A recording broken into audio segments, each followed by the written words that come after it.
The brutal leader of the Islamic State terror group is dead after a daring raid by U.S. troops overnight in Syria. He had a $10 million bounty on his head, but now this man, whom the U.S. government claims helped drive and justify the abductions, slaughter, and trafficking of Yazidi religious minority in northwest Iraq and also led some of the group's global terror operations, is gone.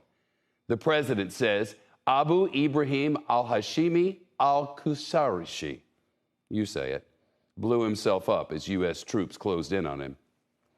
As our troops approached to capture the terrorist, in a final act of desperate cowardness, he, with no regard to the lives of his own family or others in the building, he chose to blow himself up, not just to the vest, but to blow up that third floor, rather than face justice for the crimes he has committed. A senior administration official says the blast also killed al-Quraishi's wife and children. This is the house where it happened, that third floor destroyed.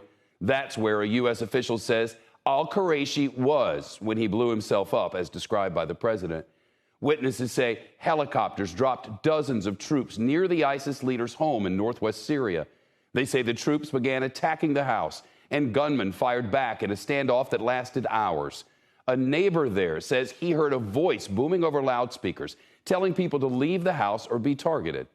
Pentagon officials say U.S. troops made efforts to save as many civilians as possible, and that's why they chose a raid and not an airstrike, according to President Biden. He watched the raid in real time, we're told, from the Situation Room, along with Vice President Harris. Senior administration officials say they viewed a live video feed of kids escaping from the first floor of the building, then the explosion that blew bodies from that structure. Officials say the civilian deaths were all at the hands of the terrorist who detonated that suicide bomb that killed himself and all of them. NBC News cannot independently verify that account. NBC's national security and global affairs reporter Dan DeLuce is with us. Dan, Pentagon officials say they've been planning this raid for many months. Shep, this took intricate planning and patience until all the intelligence and other elements fell into place, including favorable weather conditions on a moonless night. U.S. officials say the ISIS leader was a key figure who had a hands-on role in running the organization. In 2008, he was even captured at one point and interrogated by American forces in Iraq. The Pentagon spokesman John Kirby said there was no question the raid was a serious setback for ISIS, but he warned against complacency.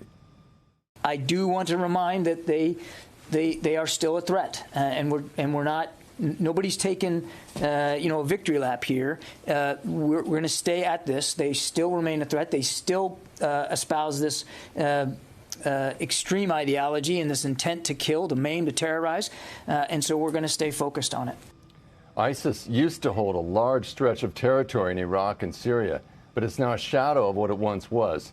As you heard, though, from the Pentagon, it remains a threat and capable of causing tremendous bloodshed.